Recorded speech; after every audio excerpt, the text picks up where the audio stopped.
नमस्कार दोस्तों, घोष अकेडमी के ऑनलाइन प्लेटफॉर्म पे आप सभी का स्वागत है। आज हम आप लोग को केडीएस का जो अभी पेपर हुआ है, केडीएस के टीजीटी का मैथ सेकंड सेक्शन में जो पेपर हुआ है 2:30 से 4 बजे तक, उसके हम मैथ के प्रश्नों को सॉल्व करने का प्रयास करते हैं। एक व्यक्ति ने दो समान धनराशियों माने धनराशियां क्या है, दोनों समान है, ठीक है। 15% वार्षिक ब्याज और 18% साधारण ब्याज की दर से निवेशित की।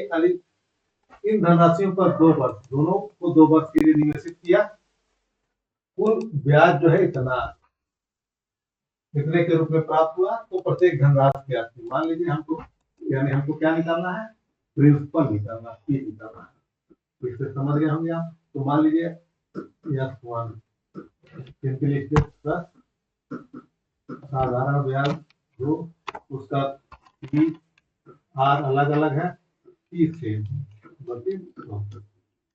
Plus P R to P upon. अब सबकी वैल्यू भर दीजिए। ये दोनों का योग कितना दिया, देखिए यहाँ पे 6600 दिया है, 6600। और यहाँ पे पी अगर हम कॉमन ले लें और उसके बाद सबका मान रखें, कितना है, पी 2 है, दोनों 100 है तो 100 एलसीएम हो जाएगा। और यहाँ पे पी कॉमन ले लिए हैं और यहाँ पे 18 है इनटू 2। एक लाइन थोड़ा सा हम आगे चल सकते हैं ताकि आपको यहाँ पे पी इंटू कितना हो जाएगा, ये 30 हो जाएगा प्लस 18 हो जाएगा 100, 6600 हो जाएगा। अब देखिए 6600 बराबर पी इंटू 30 और 66 बटे 66 को इधर ले जाएंगे कटेगा तो यहाँ पे कितना आ जाएगा, 100 आ जाएगा। 100 का 100 में मल्टीप्लाई करेंगे तो पी बराबर हो जाएगा हमारे 10। यानी हमारी जो धनराशि हमने निवेशित किया था दोनों में, वो कितना हो जाएगा, 10 में। बहुत ही आसान सवाल था। इस टाइप के सवाल जो है पीआरटी में भी आए थे। इस टाइप का भी बोडोमास का भी सवाल आया था पीआरटी में। बोडोमास को हम लागू भी इसमें ब्रैकेट और आप नहीं है तो इसको हटा देंगे। सबसे पहले डिवीजन, जहां जहां डिवीजन है देखिए यहाँ पे 2 निशान लगे हैं, ठीक है, तो इसको हम हटा देते हैं। तो जहां जहां डिवीजन है वहां हम लगाते हैं। पहले इसको लिखने की बजाय सीधे डायरेक्ट लगाते हैं। यहाँ पे कितना है, 15 लग गया। और यहाँ पे 6, इसको 6 में भाग देंगे। इसका कितना, 6 3 18 गुणे 1/3 हो जाएगा, माइनस 6 में भाग देंगे, भाग देगा कितना, 1/3 हो जाएगा, माइनस होगा 13 चौके 52 4 हो जाएगा। यहाँ पे इंटू 2 हो जाएगा, प्लस यहाँ पे 4 12 में 6 से भागे, प्लस गलती से लग गया है निशान, तो यहाँ पे कितना, 6 दूनी 12 2 हो जाएगा, ठीक। अब देखिए यहाँ पे कितना हो जाएगा, 3 5 15 5 हो जाएगा। तो यहाँ पे 5 हो जाएगा। फिर उसके बाद डिवीजन करेंगे, 4 दूनी 8 हो जाएगा। और यहाँ पे कितना हो जाएगा, प्लस 2।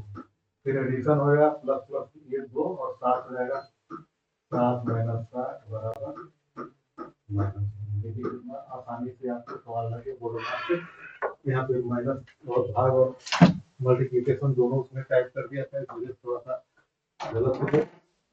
अब देखिए आप क्या करते हैं, एक बस में 420 किलोमीटर की यात्रा 6 घंटे 30 मिनट में पूरी की। इस यात्रा की 75% दूरी 63 किलोमीटर प्रति घंटा की करके शेष यात्रा में उस बस की चार्ज क्या, ठीक है। पहले तो हम निकाल लेते हैं। पहले हमारी कुल दूरी का 75% निकाल लें तो 75% दूरी कितना हो जाएगी इसकी, 420 का 75%। यहाँ पे 25 यहाँ 75, 25 चौके 100, 4 से अगर हम काटते हैं कितना आ जाएगा, 4 1 4, फिर 0 4 25 20 और 3 से गुणा करेंगे 315 किलोमीटर एक आ जाएगा। और फिर और दूसरी दूरी क्या होगा, सेकंड दूरी क्या आ जाएगी, 105 किलोमीटर। हम यही पे निकाल लेते हैं, दोनों को जोड़ देंगे 420 हो जाएंगे। तो 75% दूरी कितना हो गई, 375% दूरी 63 किलोमीटर की चाल से तय करती है। ठीक है, तो उसमें लगा समय क्या होगा, देखिए स्पीड बराबर क्या होता है, डिस्टेंस अपॉन टाइम। ठीक है, तो हमारे क्या, हमको क्या ज्ञात करना है, समय ज्ञात। टाइम इक्वल टू क्या होगा, डिस्टेंस अपॉन स्पीड।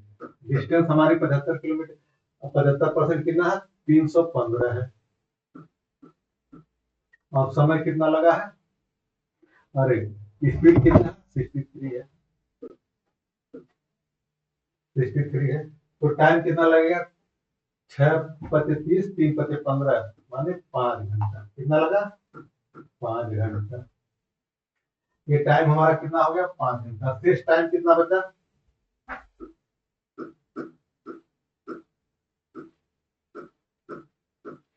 6.5 घंटा है। तो 6.5 घंटा में से 5 घंटा घटाएंगे तो कितना हो जाएगा, 1.5 घंटा हो जाएगा, माने 90 मिनट। माने 1.5 घंटा को हम 3/2 भी कर सकते हैं। 1.5 घंटा को कितना कर सकते हैं, अगर इसको घंटे में बदले तो इसे 1 घंटा और इसका आधा, 3/2। इसको क्या कर सकते हैं, 3/2। समय आपका, अब देखिए डिस्टेंस हमारे पास हो गए, तो शेष यात्रा, उस बस शेष यात्रा कितनी है, 100। डिस्टेंस हमारी कितना है और समय हमारी कितना है, समय हो गया और डिस्टेंस हो गया। तो स्पीड हमको पूछा है, यस बराबर कितना होगा, डी हमारा कितना है, 105 अपन समय कितना है, 3/2 घंटा। इसको घंटे में बदलेंगे, 1.5 घंटे को, तो 3/2 होगा। ठीक है, और 2 ऊपर चला जाएगा और 3 नीचे। 3 से इसको काटेंगे, 35, 3 × 3 = 3 × 15, 35 आ जाएगा। बड़ा 35×2 35×2 70, 70 किलोमीटर प्रति घंटा। यानी इस प्रश्न का उत्तर क्या हो जाएगा, ये 70 किलोमीटर प्रति घंटा। ठीक है, एक बस देख लीजिए, आसानी से हमने किया, 70 किलोमीटर, 75 की स्पीड, 75% जो है पूरी यात्रा का, देखिए 75% 315 किलोमीटर हो गया। और इसका 75% की यात्रा 63 किलोमीटर की दर से रहता है, तो 5 घंटे में पूरी तय करता है। तो कुल कुल दूरी जो है 6 × 6.5 घंटा में तय करता है। तो 5 घंटा निकाल देंगे तो 105 किलोमीटर की दूरी 1.5 घंटे में तय कर दिया। स्पीड बराबर, इस चाल बराबर दूरी बटे समय। ठीक है, इसको हमने लगा दिया, यहाँ पे 70 किलोमीटर आ गया। अगले प्रश्न को देखते हैं, दो संख्याओं का लसा और मसा। लसा कितना है, लसा कितना है, 70 56। मसा कितना है, 28। अब क्या कह रहा है, जब प्रथम संख्या को 3 से भाग देंगे तब भागफल इतना आता है। यानी जो भाज्य है, प्रथम संख्या वाली भाज्य है, तो क्या होता है, भाजक गुणे भागफल प्लस शेषफल।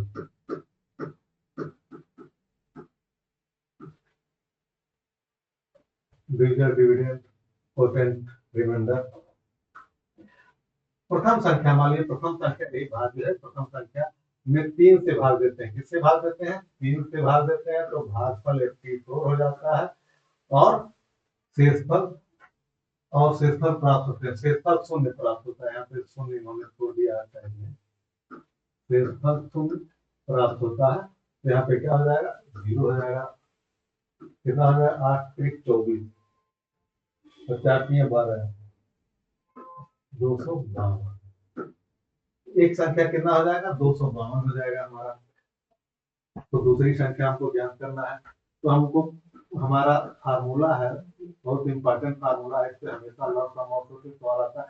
पहली संख्या गुणे, हम पूरा नहीं लिख रहे हैं, दूसरी बराबर लॉग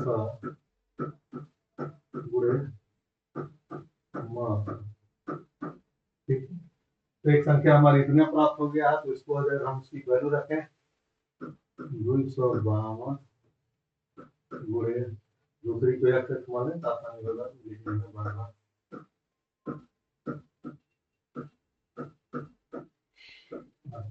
ठीक है, x बराबर कितना हो जाएगा?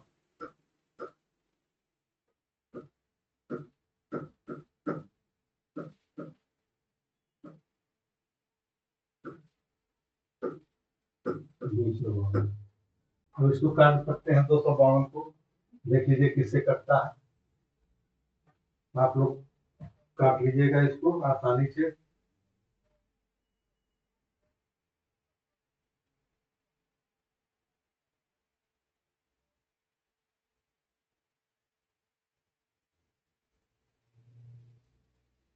सत्तर छप्पन अपान 252 काट लिए तो 28 हो गया। इसको काटेंगे कितना आ जाएगा? 28 हो जाएगा। अब 28 गुणे 28 जितना आएगा तो दूसरी संख्या वही हो जाएगा। 28 गुणे 28 कितना होता है? 784। आप लोग अपना कैलकुलेशन हमारी तरह मत करिएगा, कैलकुलेटर से जल्दी जल्दी फास्ट हम आपको बताने की। समझ में आया कि नहीं? देख लीजिए, दो संख्याओं का लसा इतना दिया है। पहली संख्या दिया, पहली संख्या निकालने का तरीका दिया। प्रथम संख्या 3 से भाग देने पे मान लीजिए कोई संख्या है, 3 से भाग दिया जाता है तो भागे कितना हो जाता है? सिर्फ 0 से ये क्या होगा? 252। पूरे अगर हमने कैलकुलेशन किया इधर कर करके काट दिया था 28 28 गुणे 784 784 सही जाएगा। तो अगला देखिए, किसी संख्या में 72 से भाग दिया जाता है तो शेषफल कितना प्राप्त होता है? 57 प्राप्त होता है। अब उसी संख्या में 18 से भाग दिया जाता है, उसी संख्या में 18 से भाग दिया जाता है तो शेषफल इसका बहुत ही आसान तरीका है। 57 में 18 से भाग दे देंगे, जितना शेषफल आएगा वही शेषफल होगा। 18 तिया 54, शेषफल 3 आया, यानी 18 से उसी संख्या में भाग देंगे तो 3 आ जाएगा। ठीक है, आंसर 3 होगा, एकदम एग्जैक्ट होगा। अगर किसी संख्या अगर उस नियम से भी लगाना चाहते हैं तो देख लीजिए, किसी संख्या में मान लीजिए 72 से भाग दिया जाता है तो संख्या एकदम उसी तरह से भी लग जाएगा। आराम से इसको देख लीजिएगा, सीधे सीधे आसान तरीका है, इसी तरह से भाग। अब किसी आयत की लंबाई में 20% की वृद्धि तथा उसके चौड़ाई में 10% की कमी की जाती है तो उसके क्षेत्रफल में कितने परसेंट? देखिए, एक मैजिकल फार्मूला है, x plus Y plus X upon Y upon 100। ये फार्मूला जो है एवरी 2 डायमेंशन में लगता है और 3 डायमेंशन में इसको 2 बार लगाते हैं। इस फार्मूले से हम क्या लगाएंगे? पहला तो क्या होगा, यहाँ पे क्या हो जाएगा? अकॉर्डिंग टू साइन अगर वृद्धि होती है तो प्लस, कमी होती है तो माइनस। यहाँ पे क्या हो जाएगा? यहाँ पे वृद्धि है 20% की और यहाँ पे कमी है तो माइनस हो जाएगा। और प्लस माइनस क्या हो जाएगा? माइनस। देखिए यहाँ पे हम फार्मूला पहले लिख दें। यहाँ पे इस फार्मूले या पहले वृद्धि है, फिर कमी है, फिर अब इसको हम यहाँ पे लगाते हैं तो आप लोग कंफ्यूज हो।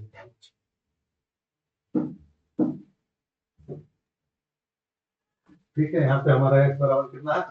20% माइनस 10 माइनस 20 गुणे 10 अपान 100। 1 0 0 तथा 1 0 0 तथा यहाँ पे 20 माइनस 12 बराबर क्या होता है?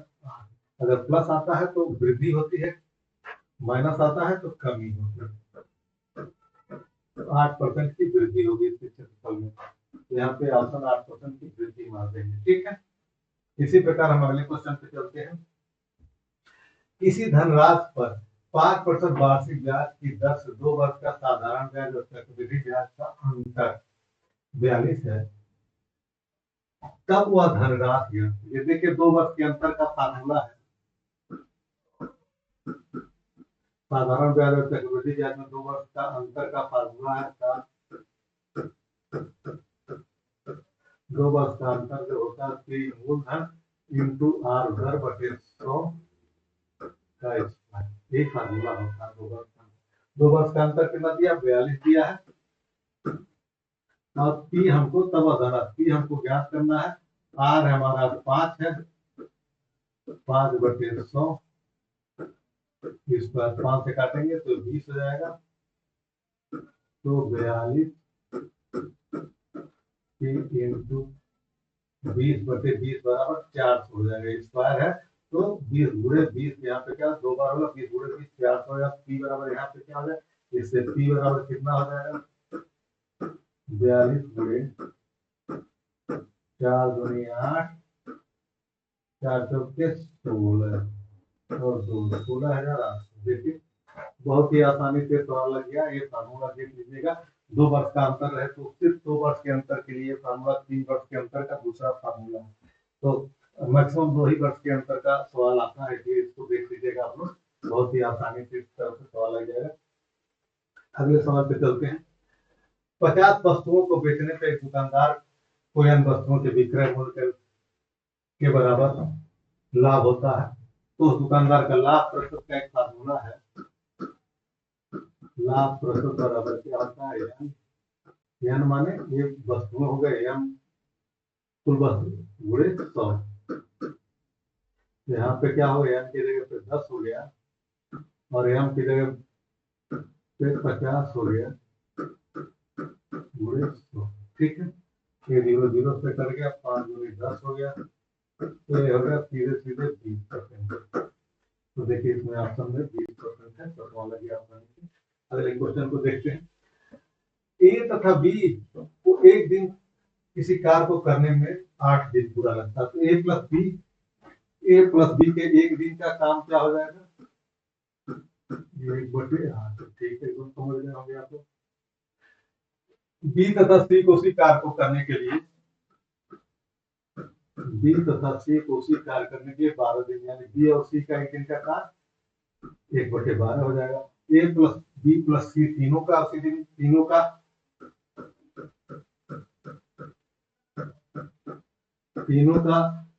मिलकर के कितने दिन में करते हैं, 6 दिन में, तो तीनों का एक दिन का काम कितना हो जाएगा, 1/6। ठीक, कितना समझ गए। ए तथा सी को कार्य करने को पूरा कितना, हमारे पास ए और सी है नहीं, ए बी है, अगर यहाँ पे रख देते हैं ए बी का मान कितना है, 1/8, तो हमारे पास सी का मान आ जाएगा। तो सी का मान कितना हो जाएगा, 1/6 माइनस 1/8, 8 और 6 का लघुगणक कितना, 24 हो जाएगा। यहाँ पे 6 तो 24 और माइनस 8 तो 24 बराबर सी का एक दिन का काम कितना होगा, 1/24। ठीक है, सी का एक दिन का काम 1/24 और यहाँ पे बी सी रखते हैं, ये 1/6। बी सी का एक दिन का काम कितना है, ए का काम हो जाएगा बी सी का 1/12, तो कितना हो जाएगा 1/6। ए का एक दिन का काम कितना हो जाएगा, 1/6 माइनस 1/12, इसका एलसीएम लेंगे तो 12 हो जाएगा। यहाँ पे 2 माइनस 1 हो जाएगा बराबर 1/12। माने ए का एक दिन का काम और सी का एक दिन का काम हमारे पास आ गया। ए प्लस सी का एक दिन का काम कितना हो जाएगा, 1/12 प्लस 1/, दोनों का एलसीएम कितना होगा, 24 हो जाएगा। यहाँ पे 2 प्लस 3, 2 प्लस, ठीक है, 2 प्लस 1 बराबर कितना होगा, 3/24, 3/24, 1/8। ए प्लस सी के एक दिन का काम 1/8 होगा, तो पूरा काम 8 डेज। देखिए कहाँ पे आंसर है, देखिए यहाँ पे भी पूछ दिया, यहाँ पे होगा। अब देखिए अगला क्वेश्चन, देखिए आसानी से एकदम समझ गए। ए प्लस बी का कोई काम अगर 8 दिन में पूरा करता है तो एक दिन का काम 1/8 हो जाता है। बी सी का एक दिन का काम 1/12, ए बी सी तीनों का एक दिन का काम इतना, यहाँ पे ए बी रख देंगे तो सी का काम आ जाएगा, यहाँ बी सी रख देंगे तो ए का काम आ जाएगा। दोनों का एक, बी सी का काम कितना होगा, 1/24 एक दिन का, ए का काम हो गया 1/12, ए और सी जोड़ दिया 1/8 आया, 1/8 एक दिन का काम, पूरा काम 8 दिन में करता है। अब अगला देखिए, किसी वर्ष के अंत में 6 महीनों में एक दुकानदार द्वारा बेची गई घड़ियों का निम्नलिखित सारणी में दर्शाया गया। ठीक है, अब देखिए, अगस्त और नवंबर, अगस्त और नवंबर माने 3000। अगस्त और नवंबर में मिलकर बेची गई घड़ियों की संख्या 6 महीनों में बेची गई घड़ियों की संख्या का प्रतिशत। अगस्त और नवंबर कितना है? 3000 है। तब घड़ियों का संख्या कितने प्रतिशत के बराबर है? कुल जोड़ देंगे, 3000 हो गया ये, और ये 15 15 3 3 6000 हो गया, 6 6 4 10,000 हो गया।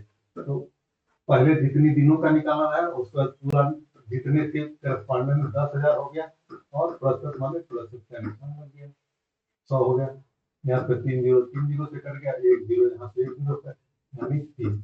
बहुत ही आसान है प्रतिशत निकालना। जैसे हम लोग हाई स्कूल का प्रतिशत निकालते हैं, प्राप्तांक अपन पूर्णांक पूरे 100, इतने इतने इतने पूरे का कितना होगा, तो देख लीजिए, सीधे सीधे 30% आ गया।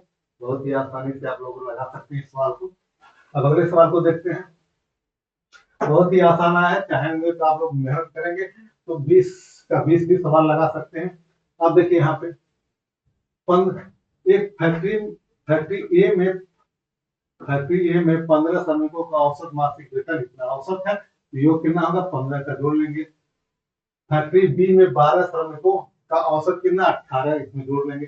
तब दोनों फैक्ट्रियों के 27 श्रमिकों का औसत कितना होगा? देख लीजिए, बहुत ही आसान है, यहाँ पे हम लगा देते हैं। अब ये यहाँ से लगा देते हैं, ये श्रमिकों का सम कितना हो जाएगा, 15 गुणे 16, 16,000। तो 15 गुणे 16 का अगर हम गुणा करते हैं, देख लीजिए, आप लोग गुणा कर लीजिएगा, 240 और 3 जीरो, 2,40,000 हो गया। सम हो गया, औसत बराबर क्या होता है, average, sum of observation upon number of observation. ठीक है, तो सम इक्वल टू क्या होता है, सम इक्वल टू क्या होता है, एवरेज इंटू संख्या, एवरेज इंटू नंबर। तो हमारा नंबर इतना 16 15 श्रमिक है, औसत इतना है, तो कुल सम इतना हो गया। सम ऑफ बी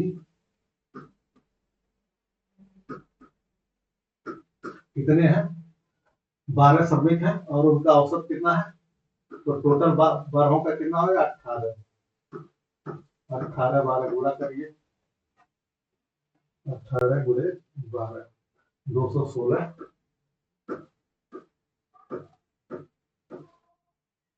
216, 2,16,000। ठीक है, अब पूछ रहा है दोनों फैक्ट्रियों में के सभी 27 मजदूरों का औसत, सबको पहले इसको जोड़ लीजिए।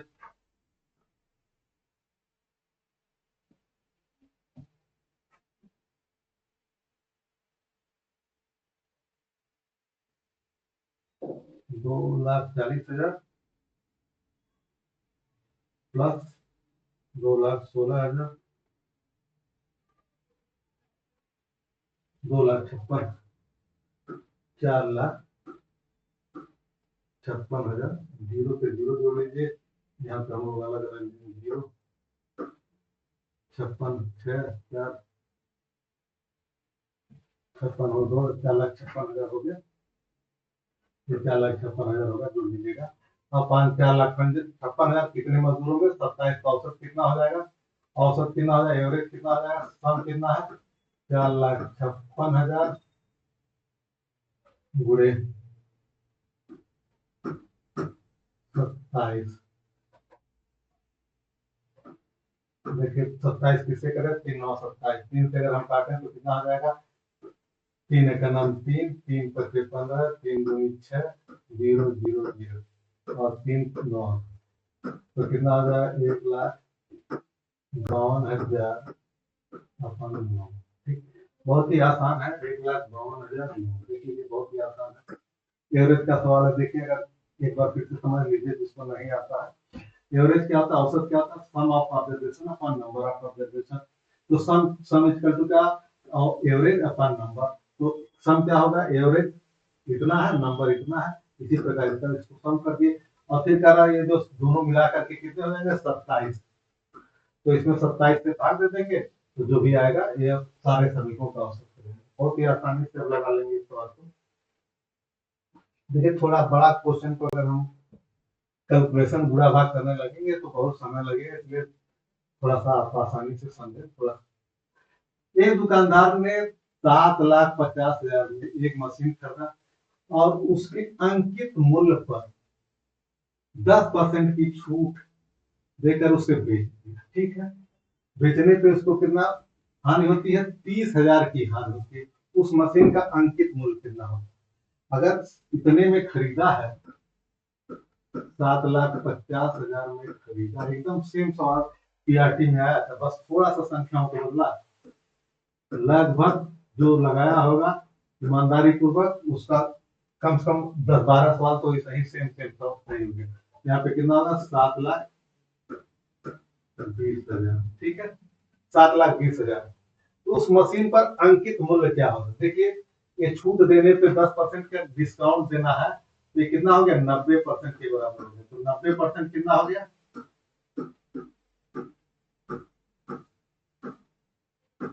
7,20,000। 10% की छूट दिया तो ये प्राइस हो गया, माने घाटा के बाद ये प्राइस हो गया, यानी 10% की छूट के बाद इतने पे बीते, यानी 90% की वैल्यूएशन इतना है। और अंकित मूल्य क्या होगा, 100%। यहाँ पे 90% इक्वल टू 1% क्या, 1% इसलिए बताते हैं कि ताकि जो कमजोर बच्चे हैं वो भी समझ जाए। और 100% क्या होगा, अंकित मूल्य हो जाएगा। तो 9/72 देख लीजिए भी आ जाएगा आपका, बहुत ही आसानी से आ जाएगा, गुणे 100 90। ठीक है, 1 जीरो इस पे काट दे, 9/8 72 80,000 अपन 10 1 जीरो बराबर कितना हो जाएगा, 8 लाख। 8 के आगे 5 जीरो 8 लाख। देखिए ऑप्शन में कौन सा है, पहला। बहुत ही आसान है, देख लीजिए। एक दुकानदार ने इतने रुपए में खरीदा, यानी खरीद मूल्य इतना है, उसमें 30,000 के घाटा सम हुआ, तो कितना मैंने 10% की छूट पे बेचा तो 30% के घाटा हो गया, इतना हो गया। ठीक है, अब देखिए 90% की वैल्यूएशन इतना दिया है, तो 100% अंकित मूल्य 100% होगा, तो ये 8 लाख हो गया। अब अगला सवाल देखिए जरा सा, दो संख्या इतने के अनुपात है, इनका गुणनफल इतना है, तो इन संख्याओं का योग क्या होगा? देखिए इसमें आपको दिया 1 2 3 4। ठीक, अब देखते हैं क्या होता है। दो संख्या मान लीजिए ए और बी है, एक्स वाई जो भी मान लीजिए, दो संख्याओं का अनुपात क्या हो, कुछ भी मान लीजिए, ए संबंधित बी बराबर तीन संबंधित। अब ए की पूरी वैल्यू क्या होता है, उसमें एक कांस्टेंट का मल्टीप्लिकेशन कर देते हैं, उसमें किसी भी कांस्टेंट का मल्टीप्लिकेशन कर देंगे। ए बराबर कितना हो जाएगा, 3। बी बराबर क्या हो जाएगा, 5। यानी दोनों संख्याएं इतनी हो जाएंगी हमारे, तो उनका गुणनफल क्या हो गया, देखिए 3x गुणे 5x बराबर क्या, 21। ठीक है, अब देखिए 3 और 5 इधर कर देते हैं तो x का स्क्वायर हो जाएगा, स्क्वायर बराबर क्या हो जाएगा, 21। इसको तो अपने मन से भी कर सकते हैं, 3 गुणे 5। अब देखते हैं, काटते हैं, 3 से काटते हैं, 3 7 21 7, 3 19 720। अब फिर 5 से काटते हैं, 5 का नाम 5, कितना बचा है, तो 2 5 चौक के 20, 5 चौक के 20 144। एक्स स्क्वायर बराबर कितना हो गया,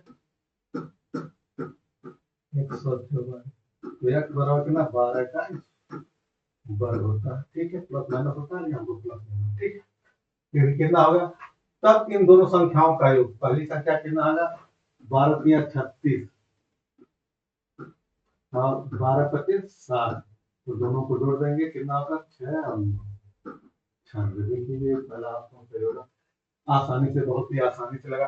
दो संख्याओं का अनुपात इतने में है तथा उनका गुणनफल इतना है, इन दोनों संख्याओं का। पहले तो ये संख्या देखिए, इसमें अगर किसी कांस्टेंट तो संख्या का पूरा वैल्यू हो जाता है, फिर अकॉर्डिंग टू क्वेश्चन जो है हमने एक्स की वैल्यू निकाल के फिर इसकी यहाँ पे पुट कर दिया। देखिए बहुत ही आसान परंपरागत तरीके से भी बहुत आसानी से लगा सकते हैं।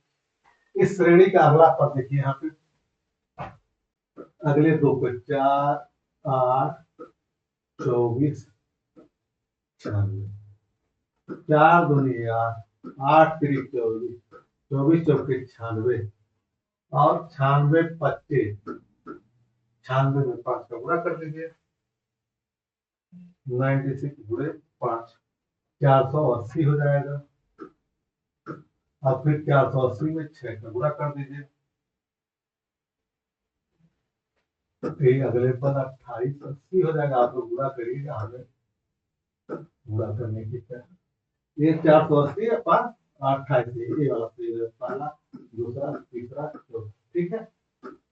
ये वाला दूसरा ऑप्शन, ठीक। अगला क्वेश्चन देखिए। अब देखिए इसको जरा सा, न्यूनतम संख्या क्या घटाई जाए कि वह पूर्ण वर्ग बने। पूर्ण वर्ग बनाने के लिए इसका पहले वर्गमूल निकालना जानना चाहिए। यहाँ पे 676 है, ठीक है। अब इधर से हम लेना शुरू करते हैं, तो इधर एक बच गया, ठीक है। पेयर बनाते हैं इधर से। यहाँ पे क्या ना 2 बार जाएगा, तो यहाँ पे 2 हो जाएगा। तो 2 का 2 में गुणा कर 4 हो जाएगा, और यहाँ पे 2 जुड़ जाता है, ठीक है। तो यहाँ पे कितना हो जाएगा 4। यहाँ पे कितना बचा 296 पूरा जोड़ा जाता है। फिर कितनी बार जाएगा 6 बार जाएगा।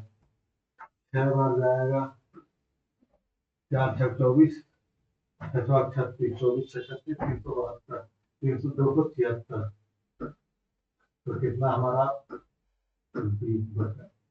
अगर यही पूर्ण बजाय कितनी संख्या घटाई जाए, अगर इसमें से 20 कम कर दिया जाए तो क्या हो जाएगा, ये पूर्ण वर्ग बन जाएगा। देखिए यहाँ पे क्या हो जाएगा, वर्गमूल निकालने आता है, ये होगा आपका 2 3 4, ये चौथा ऑप्शन 20 सही हो जाएगा, ठीक है।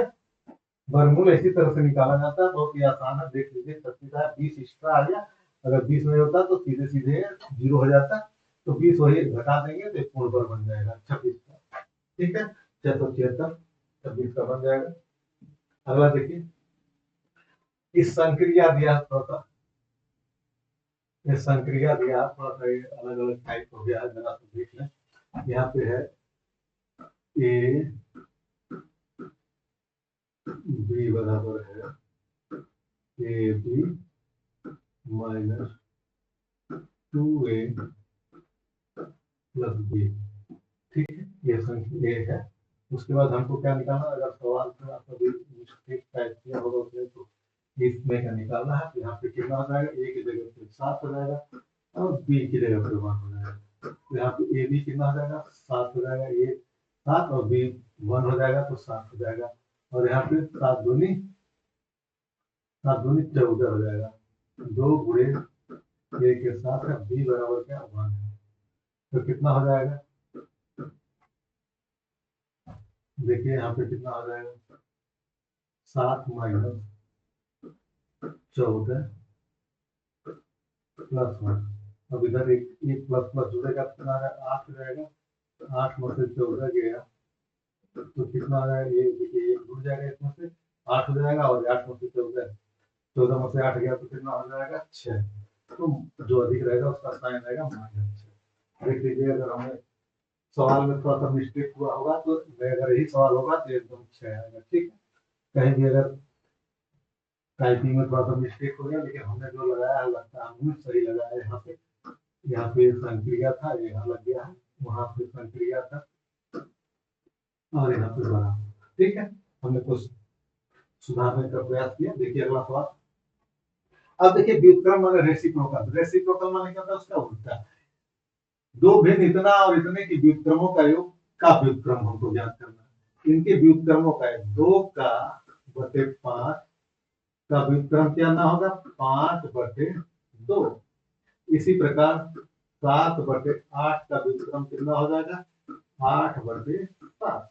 अब इन व्युत्क्रमों का योग कितना हो जाएगा 5/2 प्लस 8/7। अब दोनों का एल्सियम कितना 7 दूनी 14, 2 7 14, 5 7 35 प्लस यहाँ पे कितना हो जाएगा 7 दूनी 14, 2 8 दूनी 16, तो 51/14 हो गया। इन व्युत्क्रमों का योग आगे इतना, व्युत्क्रमों के योग योग जो आएगा उसका व्युत्क्रम, फिर इसका व्युत्क्रम क्या हो जाएगा व्युत्क्रम माने उल्टा, यानी रेसिप्रोकल। ठीक है, ठीक। तो 14/51, जब देख लीजिएगा कोई भी गलती नहीं मारेगा, यहाँ पे जिन लोगों ने नहीं पलटा होगा तो उसका सवाल सीधे गलत हो जाएगा। देखिए यहाँ पे 51/14 है, यहाँ पे 14/51। ठीक है, अब अगले सवाल को चलते हैं, जल्दी से जल्दी सवाल करते हैं। अब देखिए एक परीक्षा में, कोई परीक्षा में 140 अंकों और 150 अंकों के दो प्रश्न पत्र, एक अभ्यर्थी 140 अंकों के प्रश्न पत्र में 35% अंक प्राप्त, ठीक है, बहुत अच्छी बात। और अभ्यर्थी दूसरे प्रश्न पत्र में कितने अंक प्राप्त करे कि दोनों प्रश्न पत्रों को मिलाकर के 50% अंक हो जाए, ठीक है, बहुत अच्छी बात है भाई। 140 का 35% अंक प्राप्त किया भाई, 140 का 35%, 35/100, ये 0 0 से कट गया, 5 से कटे, 500 से 35, 5 से 10, 200 से 14, 700 से 49, 49 नंबर इसने प्राप्त कर लिया। ठीक है, अब 49 नंबर इसने प्राप्त कर लिया, इसको 50% के लिए कितना नंबर चाहिए? 140 अपान 150, तो ये कितना हो गया? 290, 290 है। इसका 50% कितना हो जाएगा? 145 नंबर इसको चाहिए। कितना चाहिए? 145 नंबर इक्वल टू 50%। ठीक है, 145 नंबर चाहिए। कितने प्रश्नों में? कितने में? 150 में, 150, और इस पूरे में 145। दूसरे प्रश्न पत्र में कितना परसेंटेज पाएगा? तो उसको दूसरे प्रश्न पत्र में कितना नंबर चाहिए, देख लीजिए भाई। दूसरे प्रश्न पत्र में कितना? 145 नंबर पाएगा अगर पूरे का, तो कितना आ जाएगा? 50%। अगर उसमें 49 घटा दें तो कितना हो जाएगा? 15 में से 9 हो गया, 6, और फिर 13 में से 4 गया, 9। 96 नंबर अगर हमारा पा जाता है, कितने में? 150 नंबर में, तो क्या हो गया? वो 50% पा गया। 96 नंबर 150 का कितना होगा? 96/150 गुणे 100। ठीक है, अब देखिए यहाँ पे काट देंगे, कितना हो जाएगा? 50 या 150, 50 दूनी 100, अब 3 से करें, 3 त्रिक का 9, और 3 दूनी 6, और 32 दूनी 64%। बहुत ही आसानी से आप लगा लेंगे इसको, जरा सा भी कम और कोई भी फार्मूले वूले की जरूरत है।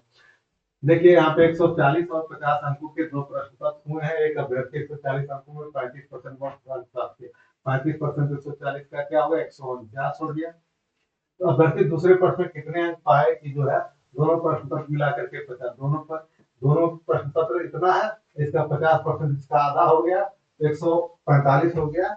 145 में से 49 घटा देंगे तो इतना 96 नंबर उसको जो है 150 में से पाना है। तो 96 नंबर पाने के लिए कितना परसेंट होगा? 96 150 में तो 100, जैसे हम लोग हाई स्कूल का परसेंट निकालते तो 64% हो गया। देखिए अब अंतिम तरफ हम लोग चल रहे हैं। 8 अंक की एक संख्या है, ये 44 से विभाजित है, तो x प्लस वाई का अधिकतम मान ज्ञात करिए। अब 44 से कोई विभाजित है संख्या, तो वो उसको 4 से विभाजित होना है और 11 से भी विभाजित होना चाहिए, तब वो संख्या 44 से विभाजित होगा। अब देखिए 4 से विभाजितता का नियम क्या है? अंतिम दो अंक 4 से विभाजित हो। अंतिम दो अंक क्या है? या 6y। अगर y की जगह पे हम क्या क्या रख दें तो क्या हो जाएगा? 4 से विभाजित हो जाएगा, ये 60 रख दें। अधिकतम हमको निकालना, 60 रख दें, 0 रख दें, फिर 4 का पहाड़ा 4 रख दें, 4 का पहाड़ा, यानी इसमें से 0, 4, 8 में से अधिकतम क्या होगा? 8। y की जगह पे अगर हम 8 रख दें तो कितना आएगा? 6 2 x 9 9 2 6, y की जगह पे हम अधिकतम संख्या 8 रख देते हैं। 4 से विभाज्यता का नियम के लिए हमको क्या रखना पड़ेगा, y की जगह पे 8 रखना पड़ेगा। अब देखिए 11 से विभाज्यता का नियम क्या, सम स्थानों की संख्या बराबर विषम स्थानों की संख्या, ठीक। और फिर इसको, ठीक है, इसको जोड़ते हैं 6 प्लस x प्लस 9 प्लस 6 बराबर कितना हो गया, 2 प्लस 9 प्लस 2 प्लस 8, ठीक है। 9 6 15 6 21 प्लस 21 हो गया, यहाँ पे कितना हो गया 10 और 21, यानी x बराबर कितना हो गया 0, यानी हमारा दोनों का मान अधिकतम मान कितना हो गया, प्लस 11 से विभाजित, अगर 0 आ गया तो 11 से विभाजित होगा, ठीक। x प्लस वाई बराबर कितना, x बराबर 0 प्लस वाई बराबर 8, तो यहाँ पे दोनों का योग 8 आ गया। देखिए एकदम एग्जैक्टली है, इसको न समझ। 4 से विभाज्यता का नियम यही है कि अंतिम उसके दो अंक जो है 4 से विभाजित हो, तो अंतिम दो अंक 4 से तभी विभाजित होगा जब ये 0 होगा, 4 होगा, 8 होगा, तो ये अधिकतम 8 हमने ले लिया इसका। और 11 से विभाजितता का नियम क्या है, अगर 44 को विभाजित करना है तो 4 से और 11 से दोनों से विभाजित होगा तभी 44 से विभाजित होगा। 11 से विभाजित होने का सम स्थानों पर की संख्या बराबर विषम स्थानों की संख्या, तो रख करके हम x का मान निकालेंगे तो दोनों को लग देंगे 2800, बहुत ही आसान तरीका है। अब देखिए एक व्यंजक है, देख लीजिए जरा सा, इतना है, इतना है, इतना है, तो इसको हम क्या करते हैं, अब देखिए एक फार्मूला है, A plus A minus B का होल स्क्वायर क्या होता है, A square plus B square minus 2ab। अब इसी फार्मूले के लगते हैं, अगर यहाँ पे ए इसका स्क्वायर हो गया 15.76 का स्क्वायर हो गया, माइनस इसको क्या करते हैं 2, 15 गुणे 2 into 26 plus 26 A square B square minus 2ab, 2 हमारे यहाँ ए इंटू बी, तो क्या हो जाएगा 15 दशमलव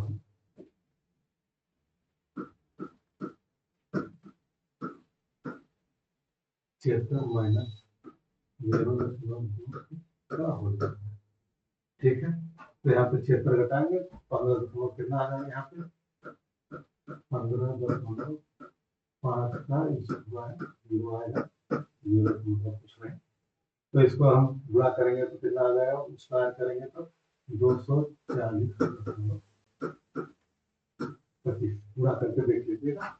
इस प्रकार हम आशा करते हैं 20 सवाल हो गया। इस प्रकार हम आशा करते हैं कि आपको सरल तरीके से हमने बताने का प्रयास किया है, आपको आशा करते हैं कि आप जो है सही प्रश्नों को लगाएंगे, एकदम आसान है। पीआरटी का जो क्वेश्चन आया था, पीआरटी हमने कराने का प्रयास किया था, लेकिन पेपर जल्दी नहीं, पीआरटी का लगभग क्वेश्चन आप एकदम सेम है, अगर इसको तैयारी करेंगे तो अगला एग्जामिनेशन भी आसानी से आप निकाल सकते हैं। धन्यवाद।